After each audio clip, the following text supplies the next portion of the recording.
I'm Tom Johnson, Thomas Johnson Antique Furniture Restoration in Gorham, Maine. This is the steering wheel of a 1965 Sunbeam Tiger, number 36 in production.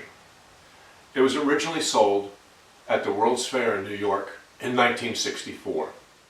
In Britain, these cars were called Alpines, and they were considered to be underpowered for the export market. So the manufacturer, Rootes, had Carl Shelby in California design modifications to the car so that it could fit a 4.3 liter Ford V8 engine, a 4-speed transmission, and of course the appropriate suspension. The cars were then manufactured in England with the Ford parts and then exported to the US and the rest of the world. This particular car was found in California. It had been stored for 50 years. The steering wheel is in usable condition. Even this hub seems to be okay to me, but I'm only concerned with the actual steering wheel itself. I'm going to tape off the hub and tape off the spokes, and they can be dealt with later, but they just need to be cleaned up, I believe. Obviously there's problems with the finish. It's all cracked, it's flaking off. There's a crack here. I'm assuming that's like the original joint of the wood, probably steam bent wood. But then I noticed it continues here. It's like this. So that's a patch put in. Hard to know what that is. It still could be from the original, could be from the factory, and that patch could have gone over the original joint. That joint seems to continue over to here, and as you can see, there's a piece of the inlay missing. There's also numerous openings like this. You know, clearly the steering wheel was made with two pieces of wood, here, and laminated together. So the first step will be to tape off the hub and the spokes. I want to clean this metal a bit first. I just want to see what kind of condition it's in.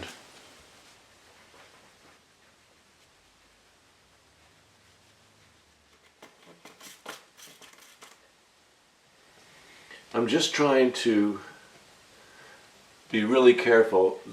This brown seems to be superficial, but I'm not sure. If these bars are solid aluminum, there's no problem. But sometimes these things are plated, and I'm trying to determine if that's corrosion of plating or it's something on the surface.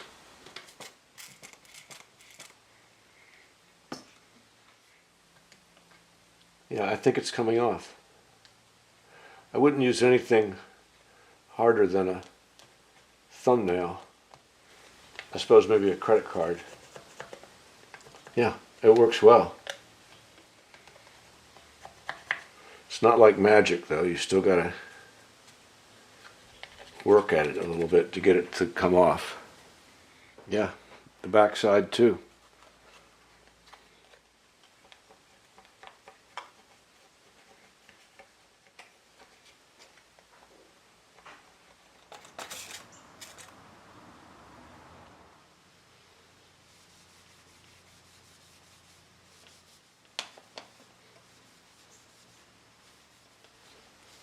Okay, that worked well. I'll finish these up and then start taping off.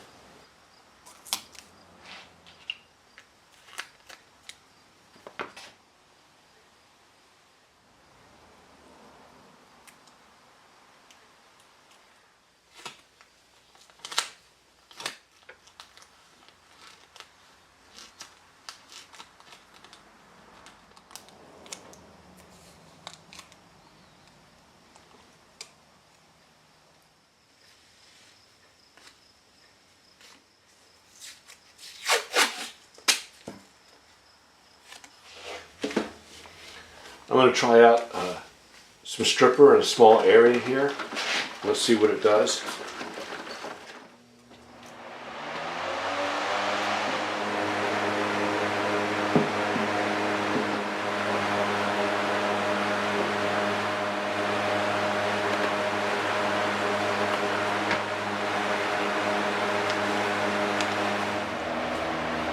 I'm going to let that sit. I'll keep checking on it every 15-20 minutes or so to see if it starts to loosen up. Okay, I've let this sit for a couple of hours now.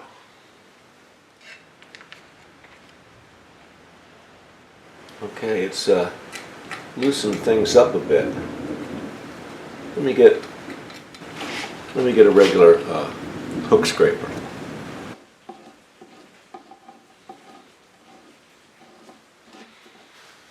So what I'm going to do is brush a little more stripper on that area, and instead of scraping, I'm taking this coarse steel wool. It's number 1 steel wool, and I'm going to scrub it.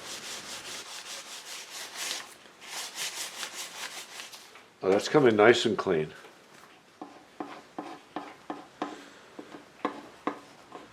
I'll put more stripper on there. It's important to just let the stripper do the work and really try to minimize the scraping.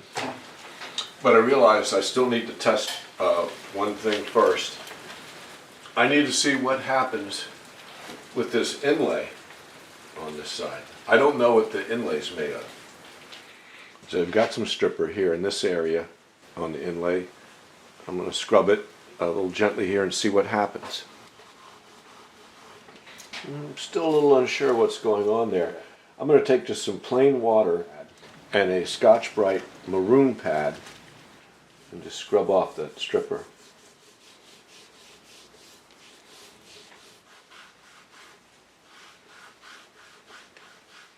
I think it's okay.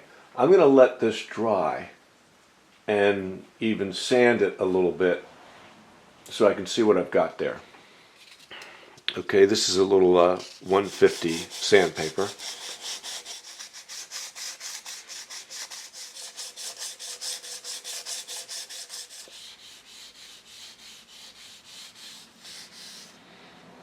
It seems to be sanding up okay. I'm still not sure. I think it's not wood though. I think I'm going to try scraping down the finish on the top, outside of this wheel, you know, over the inlay. See if I can get down to the wood, and then maybe I can tape off the inlay. But the finish is awfully thick.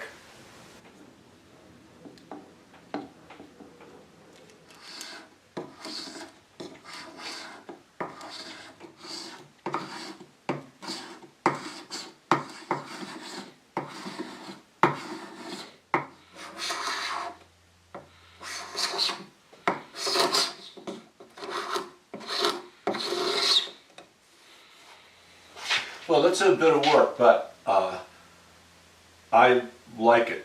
I didn't like getting stripper on this material over here. I don't know what it was. I think I'm going to go ahead and scrape this down, and then I'll make a decision. The underside with the finger grips are not going to be easily scraped. I think I might scrape this down, tape it off, and use stripper on the rest of it.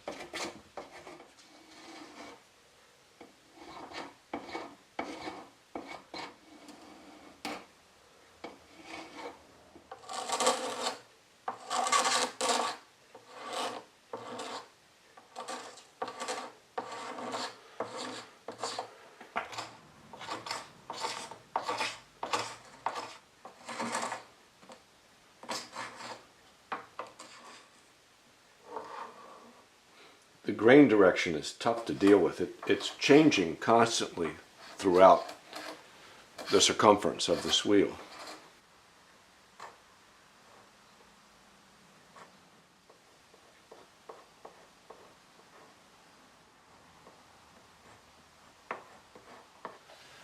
So it was still my intention all along to, after scraping, still tape off this inlay and strip the back. But I think as long as I'm in scraping mode, I might as well just give it a try.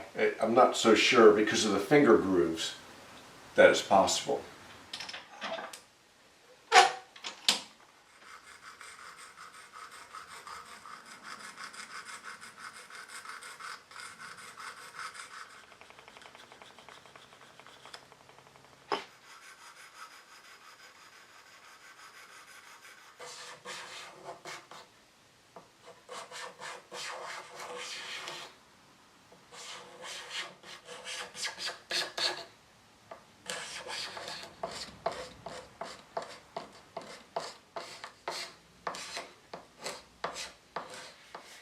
Okay, I've got all the finish scraped off. That was a tough process. Probably took about 4 hours just to scrape it. There was a big split and a chip came off, and I glued it down right away with some 5-minute epoxy. But more importantly, I had noticed from the beginning that there's a seam, that this was a lamination. The finish was so thick it didn't move, but now that I've scraped it down, and of course handling it, you can see a lot of movement in this joint. From the start, I had seen this line around the perimeter, on the inside of the rim also, and of course it was no secret this was lamination, but that finish was so dark and thick I couldn't tell if it was actually supposed to be a line there. Now I can see that there's not. I've got to go everywhere that there's a space. I got to clean this stuff out, and I'm going to get some West System epoxy in there. I'm going to glue the first section from here to here. I'm going to do the other side also. I sort of feel like if I worked hard enough on this, I could probably take all the wood off of the metal rim inside, and I do not want to do that. I'll do it section by section.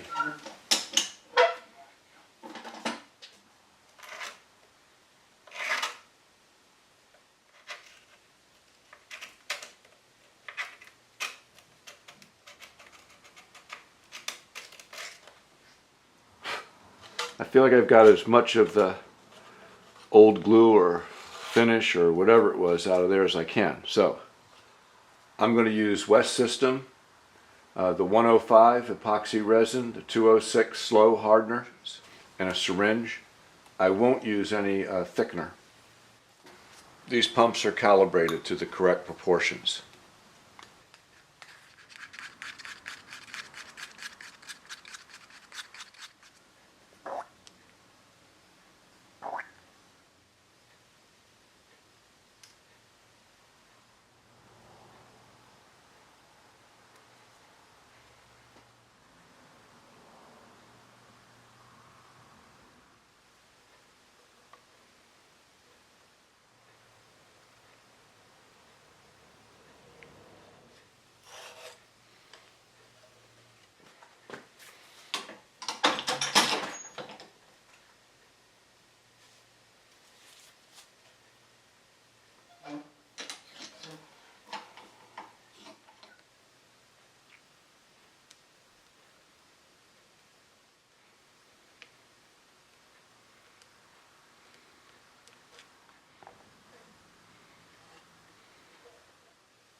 This is denatured alcohol.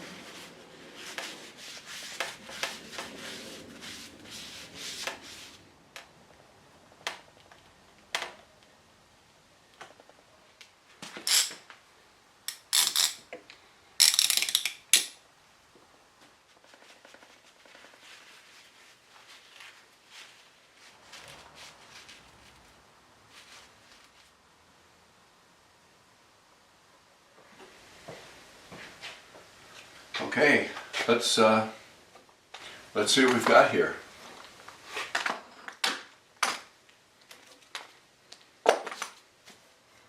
I knew the epoxy would leave darkness, you know, where the excess epoxy was, but I haven't sanded the steering wheel yet. I think it's going to sand up just fine. I still need to fill these cracks anyway.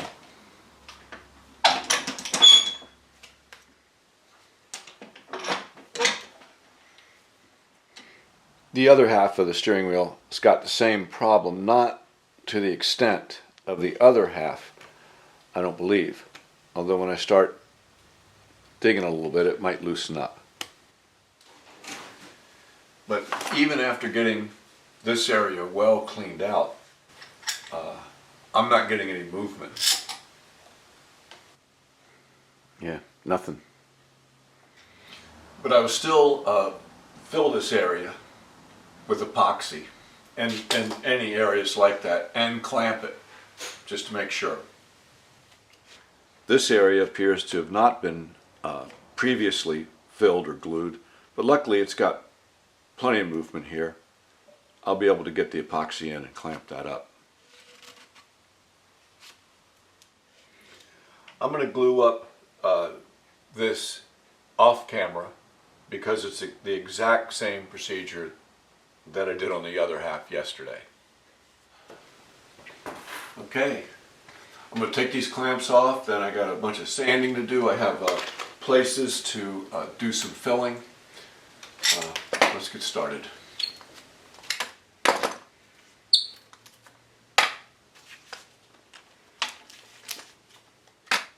I've got a few places that need to be filled.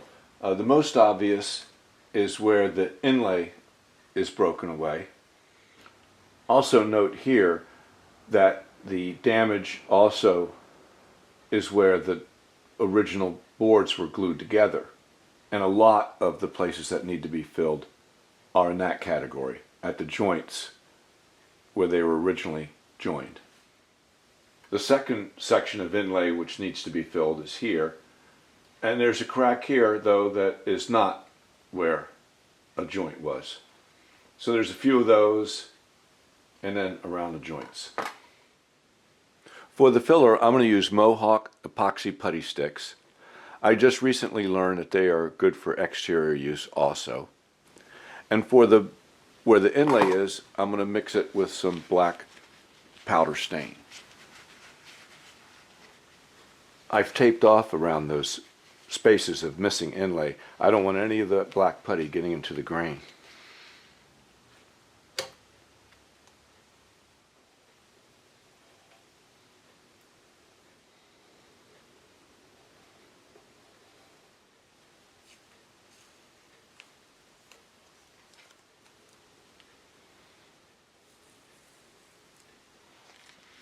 Now I'll use this walnut epoxy stick, you know, obviously without any stain in it, for the rest of the cracks.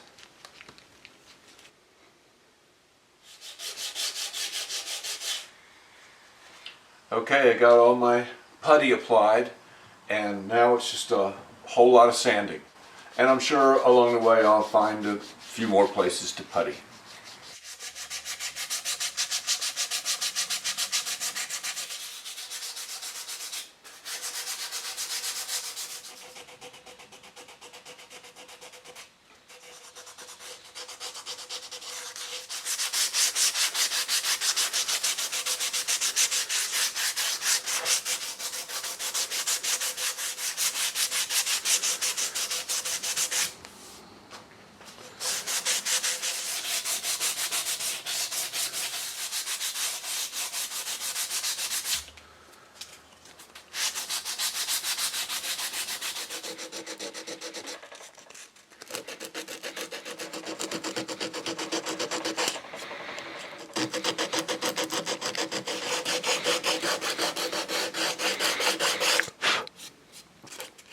Here are some areas where there's material missing from this inlay.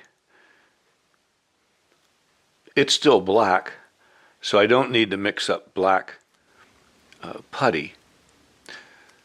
But what I'll do is fill it with clear 5-minute epoxy.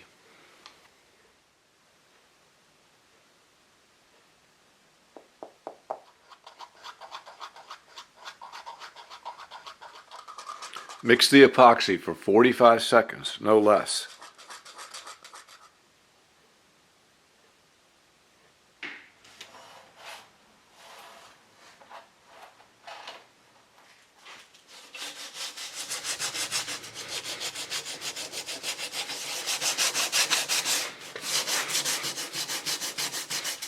Your putty lines need to be distinct.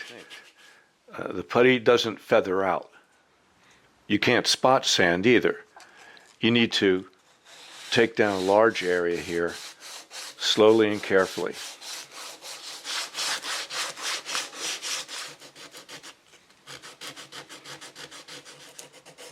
I finally counted up how many of these finger grooves there are. There's 28.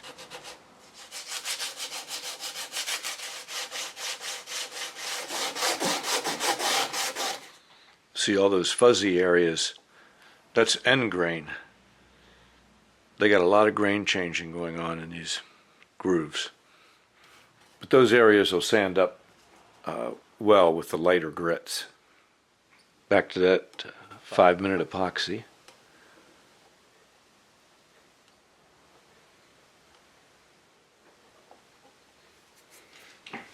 All right, I'm good sanding with 100 grit. And before I go any further, I'm going to give it a treatment of oxalic acid. This wood just looks dark to me, and now that it's all sanded, I want to see what the oxalic acid will do to it.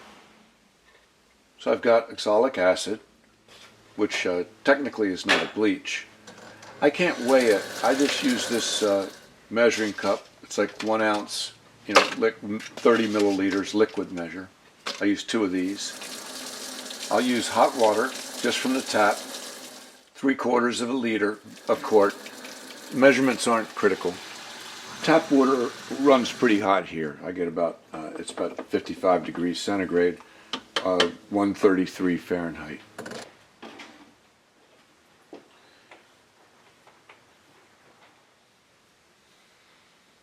It's a beautiful color.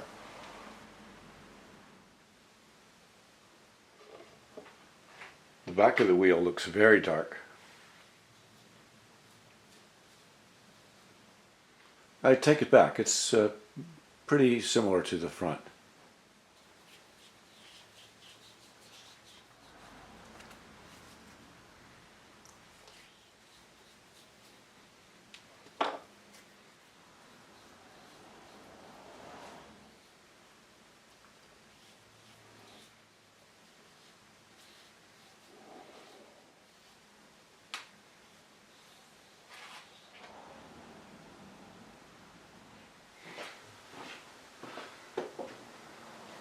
All right, this looks good. It definitely is a little lighter. And yesterday evening, off camera, I came in, took this to the sink and gave it a good rinsing to get all that oxalic acid off. So now I can resume my sanding with 150 and then 220.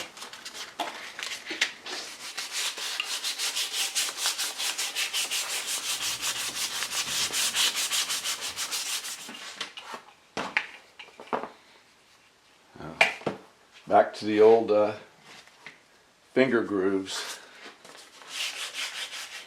Yeah, all that fuzziness that's due to the end grain in these finger grooves does come out with the 150.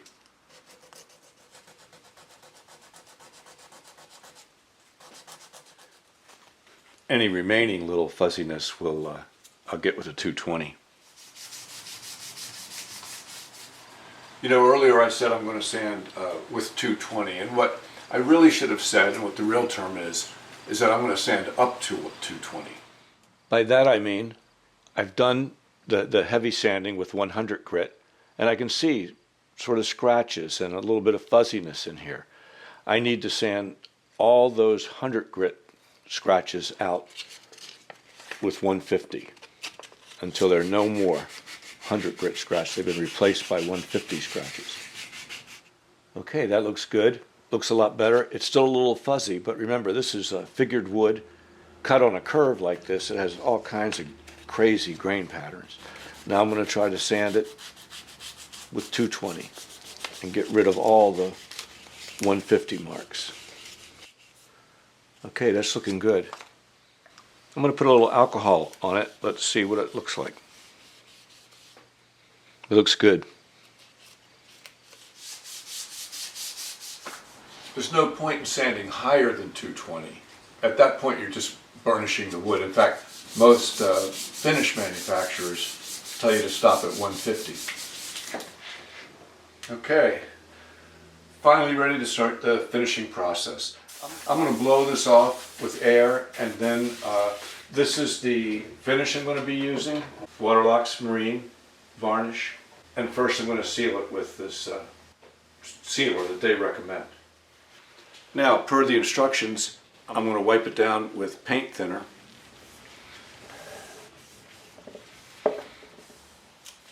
And then let it dry for about 15-20 minutes. So now, once again, following the directions, I'm going to apply a coat to this and keep it wet for 15 minutes. And then wipe it off completely.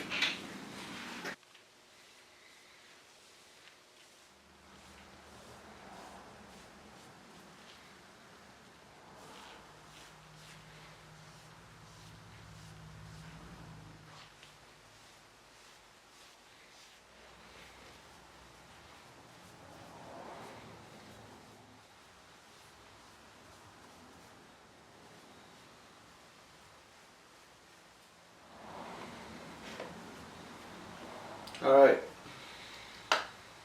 I'll do some cleaning up while I'm keeping an eye on this, keeping it wet for 15 minutes. Okay, actually more than 15 minutes have gone by, and now I can wipe it off.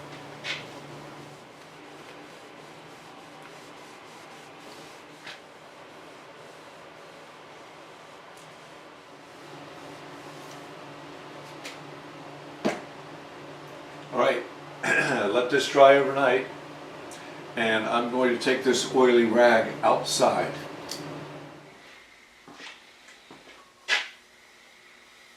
All right, off camera, I put a second coat of the sealer on. I did it 24 hours after the first coat as per the directions. But then I've let that coat dry for 44 hours, almost 2 days.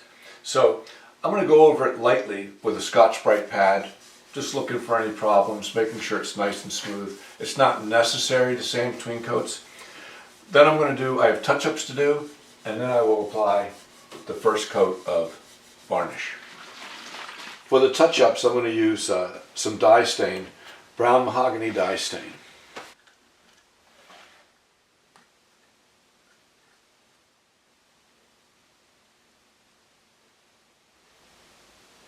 I got to get this in a better position here.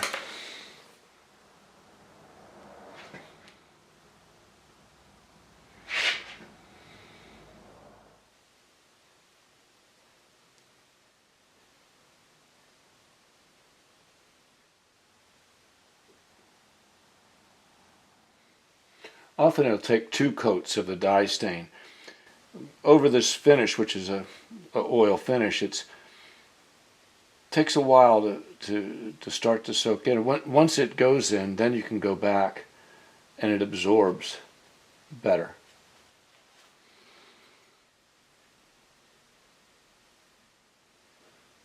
That'll do it.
Okay, ready for the first top coat.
All right, 24 hours has gone by.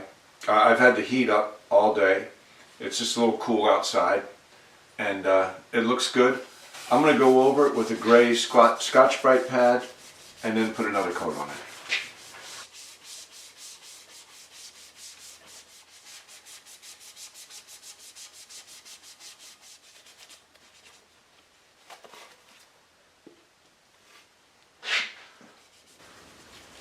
After the gray pad or sanding, you should go over it with some paint thinner. I'm not using paint thinner, but I'm using a similar product, this Mohawk wax wash remover.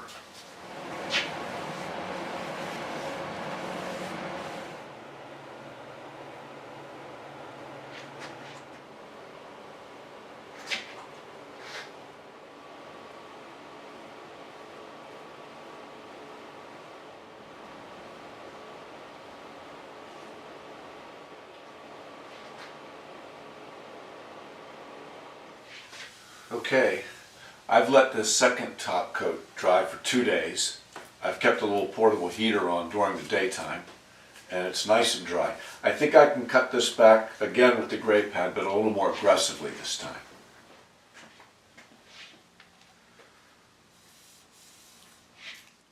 As the finish dries and begins to shrink, you begin to be able to see the grain again start showing up. And so I'll need to cut this finish back and recoat it as many times as it takes to fill that grain in completely.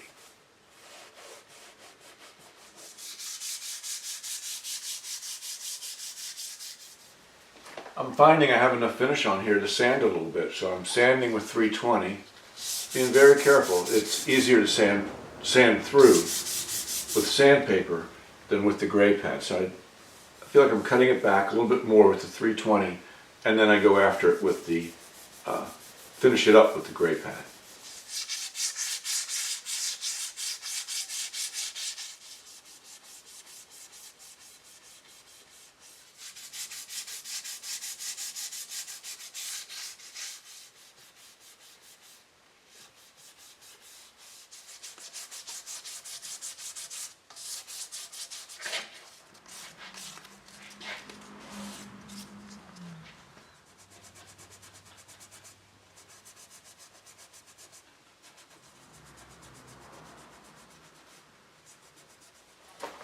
Okay, now I'll wipe it down again with the good old wax wash remover and a clean cloth.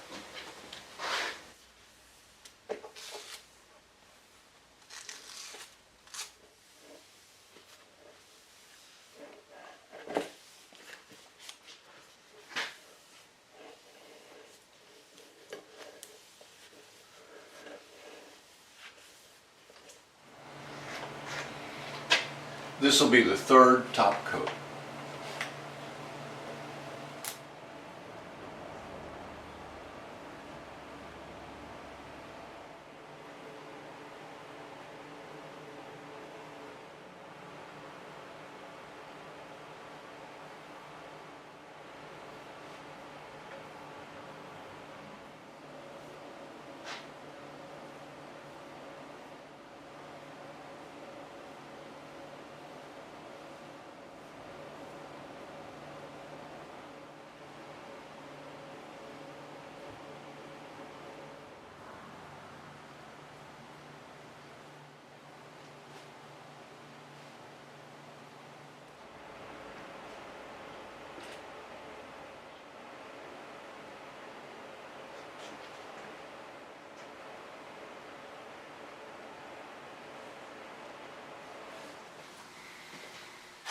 It's been 48 hours since the third coat, and I've kept the shop heat up to 72 degrees or like 22 degrees Celsius. And I'm going to sand it now with 500 grit paper, and I hope that this will be the final coat.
Okay, I've let this steering wheel dry for 7 days, and we had a few cool nights, and I turned the heat up on those cool nights.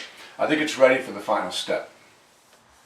The steering wheel looks good, but it could look better.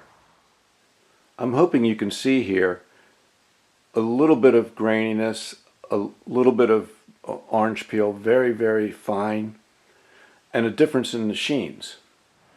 I'm going to use some 1200 grit, wet or dry paper. It's just black paper. I'll use water as a lubricant.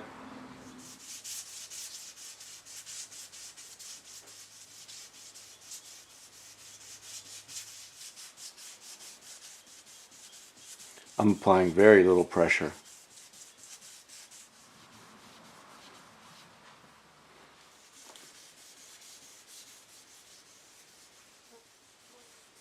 Okay, I've just done 1/4 of the wheel and just the outside rim. I want to figure out what the next step is. I have some medium grade compound here. I'm going to put some in a cup and add a little water to it.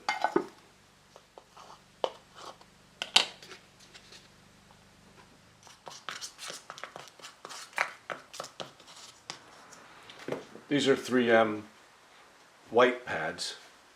They don't have a lot of abrasive quality by themselves, but they're great for compounding. A little more water.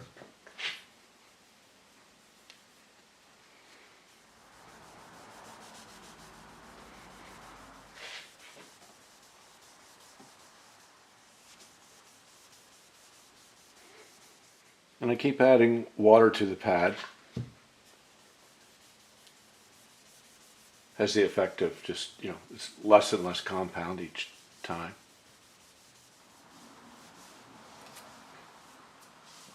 The next step, I'll use this compound. It's extra fine. That's a bit of a jump from the medium, but on a small object like this, it will work.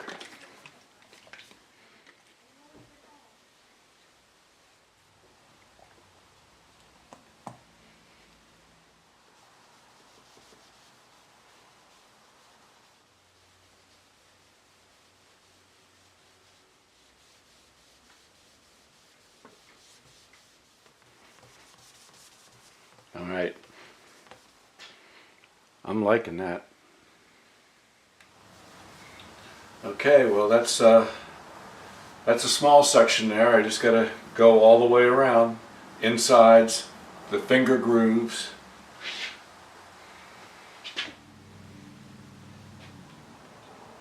Boy, well, there you go. Steering wheel of a 1965 Sunbeam Tiger.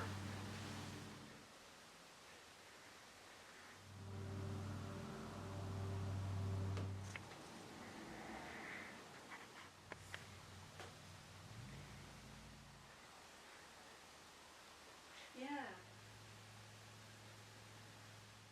Okay.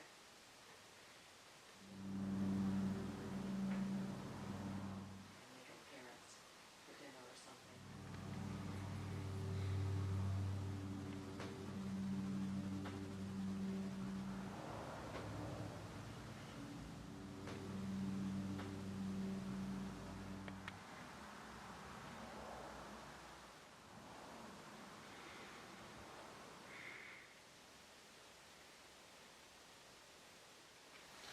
I've got about 30 hours in this job, and I use these tools and materials.